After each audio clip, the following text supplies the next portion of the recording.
All right, everyone. Trump has decided to double tariffs on imported steel into the United States. It had been at 25% for quite some time, so there was already a tariff there, but it was something that was surmountable. And so to try to lock other countries out, and this is clearly aimed at China more than anyone else, he's raised the steel tariff to 50%. He had been considering a 40% tariff, link in the description archived, of course, but decided on 50 after the steel unions decided to lobby him. I generally support this. I do not support it long term. This is my thought on tariffs. They should be retaliatory. And the idea is that in a free market economy, I trust that the United States has the intelligence, the manpower, the productivity, the output, and the technological sophistication to compare itself to any other country in the world. In such a situation, with a true free market trade, there's really no problem. We've got pretty much every resource under the sun. We've got iron, we've got aluminum, we've got lithium, we've got oil, we've got gas, we've got grain, we've got fruit, we've got basically anything that you could possibly want already in this country. You got to realize we take up a considerable proportion of the entire North American continent, especially after buying Alaska from the Russians, actually, which at the Seward's iceberg, look that up. It's a very funny story. And the whole Louisiana Purchase thing. There's a reason why Thomas Jefferson is my favorite president, and that's one of them. We've got virtually limitless resources in the United States. We're capable of having our own semi-isolated economy. Now, I don't believe in isolationism, and I don't believe in permanent tariffs. Don't think me a protectionist. That's not what I'm offering here. What I think is that you temporarily raise the tariffs in a retaliatory message to other countries that are already tariffing our goods at an excessive rate, like Canada tariffing, what was it, weed is tariffed at like 85% or some shit like that. It makes, I mean, you get locked out of the market. The idea is to have reciprocal tariffs.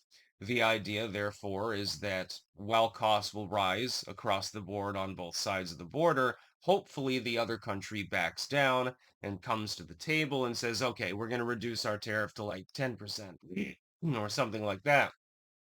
The trees are still fucking, as you have seen. Um, the idea is then to lower tariffs on both sides or do away with them altogether and have true free trade and to eliminate the nonsense. So I don't believe in long-term tariffs, just so to speak. I don't believe in protectionism. I believe in free market economics. I believe that the United States is fundamentally capable of making its own steel. If steel comes in from the outside and is cheaper, then some people will use it. Then you have to look at the quality. Like there's a difference between basic goods and luxury goods. People buy all sorts of things that are overpriced all the time. Just look at Crapple products, for example. They're not buying them because they're better. They're buying them for prestige, mostly. Well, I've got the newest Apple iPhone. Oh, how much did that send you back? Ah, 3 grand. Oh, it's nothing. Okay, well then you're probably at least from the upper middle class. You're effectively doing nothing more than showing off as a mating strategy at that point. I find that very, very amusing. So I support the new steel tariff. Um, what I'm hoping and my expectation, I think this is Trump's point, is that other countries will look at that balk. They won't be supplying steel. You do two things. Number one, you potentially convince other countries to negotiate with you to lower the tariffs they've already put on your steel. Number two, you've spurred domestic production. Now that foreign steel is eliminated from elements of the market, there's an incentive for U.S. steel to grow. There's an incentive for steel companies are going to expand effectively. They'll create more steel. This is going to be the case with all of the other applications of tariffs that Trump is engaging in. Fuel, oil and gas, especially, to an extent, others, lithium production. We found, an enormous amount of lithium right here in the United States. Well, if you're going to do the green energy shuffle, which I don't think you need to do, but you can, and it's still part of the economy, we'd no longer need lithium mined in North Korea by slaves and then middleman through China. Well, we can make our own for a marginally additional cost. In fact, it might not even be an additional cost because apparently the lithium that was found is pretty jam-packed. Like as in, I believe, as it were, one of the largest deposits in the world. Well, that's great. So all those NIMBYists who like to mount solar panels and pretend that that's environmentally friendly, they can get them right here in the United States. Although I have a feeling that people that are into that probably would prefer the commie product, the Chicom product. So we've got a situation where now steel is incentivized within the country. This is what tariffs can do. And a lot of people keep complaining about it. Oh my God, it's going to raise prices and stuff like that. Okay. There's a reason why other countries utilize tariffs, and a lot of them are aimed at the United States. It is not free trade. It's unfair trade. If I tariff your country, let's say that I run a micronation, and so do you. We're a couple of islands, and we trade in like coconuts and shit like that. I put a 50% tariff on your coconuts. Well, then people are going to want to absorb the domestic coconuts because they're going to be cheaper because tariffs work. That's the whole point. The whole point is to insulate your markets when you have something that is important. Well, U.S. steel has been a big thing for a long time. Other countries want to buy that steel. So you can spur on domestic production, so you're absorbing it internally, and you're also exporting it as well. That's the added benefit, which is really the bonus.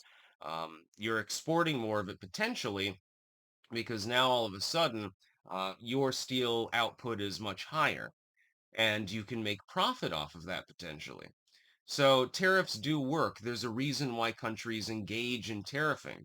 At one point, the United States was almost entirely driven by tariffs. Now, they were unequally applied, as Razorfist pointed out so succinctly in his Abe Lincoln Dictator video, which you should watch. It's fascinating. I personally have watched it 5 or 6 times, I believe, for a reason. Fascinating movie. And it is a movie, basically full length. It's an hour long. But at one point, the United States was almost entirely driven by tariffs for most of its original inception. It isn't until much later that you get the concept of the kind of taxation and regulation that we have now. It was absent at first. And that system worked better. We were still able to make roads. We were still able to produce things. Believe it or not, people are capable of minding their own business. Most people are capable of living their own lives without excessive regulation and so forth.